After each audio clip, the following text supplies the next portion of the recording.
एक आश्रम में 10 बच्चे रहते थे। आश्रम के सभी बच्चे जब दूसरों कामों में लगे होते थे तो एक बच्चा एक कोने में बैठा चुपचाप अपने आप में खोया रहता था। वो अक्सर किसी से ज़्यादा बात नहीं करता था। आश्रम की सभी जिम्मेदारियां पूरी करने के बाद जहां सभी बच्चे पूरे दिन की घटनाओं की चर्चा करने लगते थे, वहीं पर वो शांत रहने वाला बच्चा एक बरगद के पेड़ के नीचे बैठकर ध्यान करने लगता। सभी बच्चों को आश्चर्य होता था क्योंकि उसका कोई दोस्त नहीं था। वो अक्सर आश्रम में अकेला ही घूमता रहता था। ये देख उसके गुरुजी को बड़ी प्रसन्नता होती है। उसे लगता था कि कोई तो है आश्रम में जो मौन यानी चुप रहने की ताकत को समझता है, उसके महत्व को समझता है। आश्रम के बारे में जब भी कोई ज़रूरी निर्णय लेना होता था तो गुरुजी उसकी राय जरूर लिया करते थे।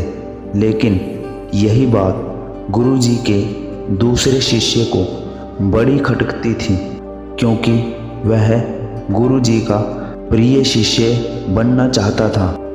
इसलिए वो गुरुजी के सामने दूसरे बच्चों के कार्यों में कुछ ना कुछ कमियां निकालता रहता था जिससे गुरुजी उसे महान समझने लग जाए।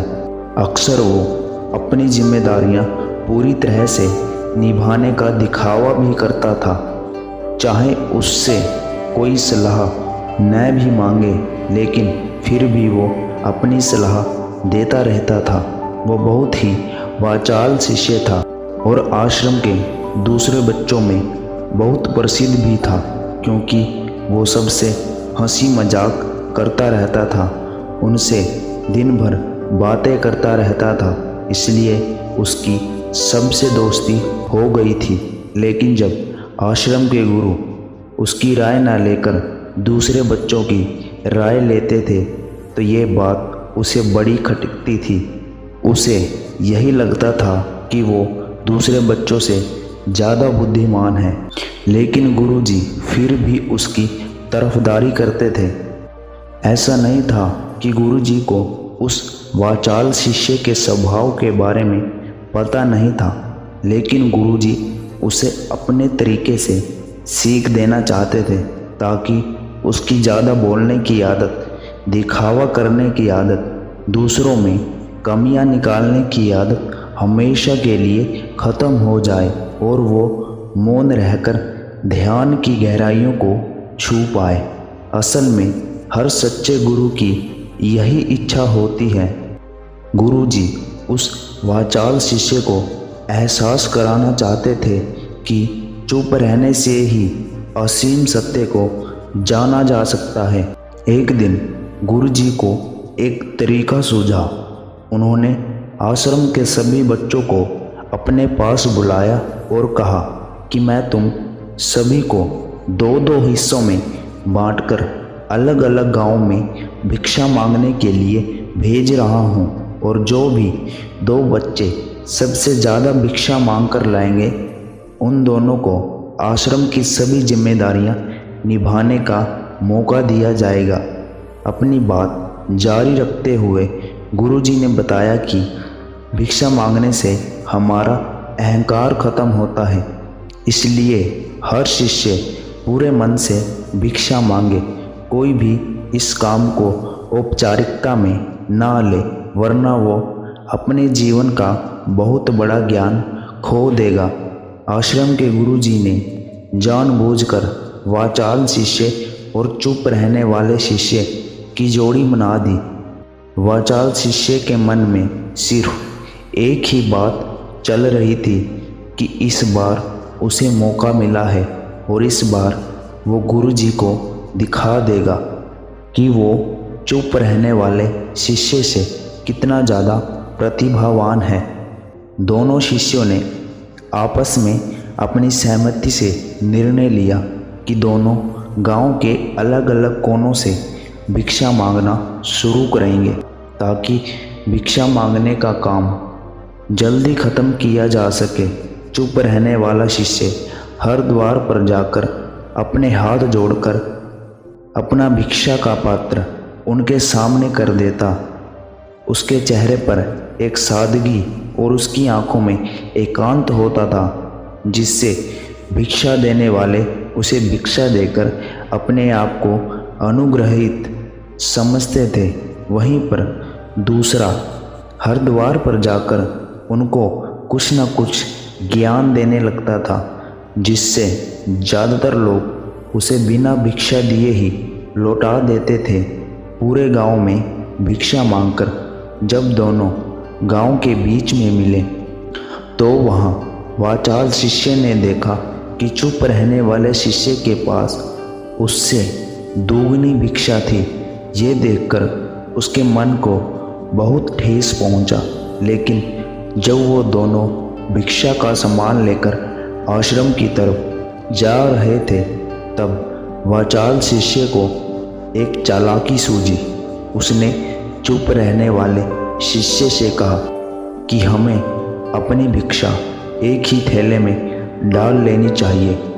गुरुजी ने हम दोनों को एक साथ भिक्षा लाने के लिए कहा था। चुप रहने वाले शिष्य ने बिना कुछ बोले अपनी सारी भिक्षा उसके थैले में डाल दी। वाचाल शिष्य मन ही मन बहुत खुश हो रहा था कि अब गुरुजी को ये पता नहीं चलेगा कि ज़्यादा भिक्षा हम में से किसने मांगी। उसे लग रहा था कि गुरुजी मुझे इससे कम प्रतिभावान समझेंगे, इसलिए उसने ये तरकीब लगाई। सभी शिष्यों के आने के बाद संध्या के समय जब सभी की भिक्षा ले ली गई तो इन दोनों शिष्यों की भिक्षा सबसे ज़्यादा निकली। गुरुजी ने इन दोनों का अभिवादन करते हुए आश्रम के सभी बच्चों के सामने उनकी पीठ थपथपाते हुए उन्हें मुबारक दी और कहा कि मैं आश्रम का कार्यभार तुम दोनों को नहीं सौंप सकता। इससे आपसी मतभेद होने का खतरा रहता है, इसलिए तुम दोनों में जो ज़्यादा भिक्षा लेकर आया है आश्रम की जिम्मेदारियां उसे ही सौंपी जाएंगी। जब उन्होंने उनसे पूछा कि तुम में से ज़्यादा भिक्षा कौन मांगकर लाया था तो वाचाल शिष्य ने कहा कि गुरुजी मैं इससे दोगुनी भिक्षा मांगकर लाया था, लेकिन मुझसे गलती हो गई कि मैंने वो दोनों भिक्षा एक ही थैले में डाल दी। मुझे नहीं लगता था कि आप ऐसा निर्णय लेंगे। इस पर गुरुजी ने चुप रहने वाले शिष्य से पूछा, ये क्या तुम इसकी बात से सहमत हो? क्या तुम इससे कम भिक्षा लेकर आए थे?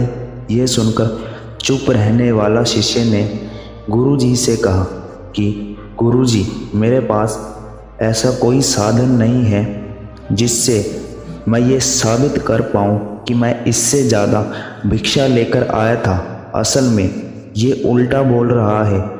दोगुनी भिक्षा मैं लेकर आया था, ये मुझसे आधी भिक्षा लेकर आया था और इसी ने से भिक्षा एक थैले में डालने की बात कही थी। आश्रम में कुछ दूरी पर एक पहाड़ी थी जिसके पीछे सूरज अभी अभी संध्या के समय ढल रहा था। गुरुजी को पता था कि सच कौन बोल रहा है, लेकिन बाकी बच्चों के सामने सच साबित करने के लिए उन्होंने उन दोनों से एक सवाल पूछा कि पहाड़ी पर तुम्हें क्या दिखाई दे रहा है। ये सुनकर वाचाल शिष्य झट से बोल पड़ा कि गुरुजी पहाड़ी के पीछे सूरज अपना रंग बिखेर रहा है, आसमान में लालिमा छाई हुई है। ये बहुत ही सुंदर दृश्य है। वो तो और भी बहुत कुछ कहना चाहता था, लेकिन गुरुजी ने उसे चुप करते हुए दूसरे शिष्य से जवाब जानने के लिए उसकी तरफ देखा तो उसकी आंखों में आंसू भरे हुए थे। क्षुधा शक्ति और प्रेम से उसकी आंखें भर आई थी। गुरुजी को उससे पूछने की ज़रूरत ही नहीं पड़ी गुरुजी ने सभी बच्चों को संबोधित करते हुए कहा कि मैंने सवाल किया था कि पहाड़ी के पीछे तुम्हें क्या दिखाई दे रहा है। ज़्यादातर लोगों को यही दिखाई देगा कि यह एक बहुत सुंदर दृश्य है, लेकिन मज़े की बात यह है कि सुंदरता बोलकर नहीं बताई जा सकती, उसे महसूस किया जा सकता है और सामने वाला उस सुंदरता को आपकी आंखों में देख पाता है। चुप रहने वाले शिष्य की तरफ इशारा करते हुए गुरुजी ने कहा, सुंदरता इस बच्चे ने देखी है। दूसरे बच्चे ने सिर्फ सुंदरता की व्याख्या की है, लेकिन इसने वास्तविकता में सुंदरता को महसूस किया है। अपने आप को ऊंचा दिखाने की सभी कोशिशें नाकाम होती देख वाचाल शिष्य वहीं फूट फूट कर रोने लगा। उसको चुप कराते हुए गुरुजी ने कहा कि बेटा, मुझे पहले से पता था कि तुम झूठ बोल रहे हो, लेकिन मैं तुम्हें उस झूठ का एहसास कराना चाहता था।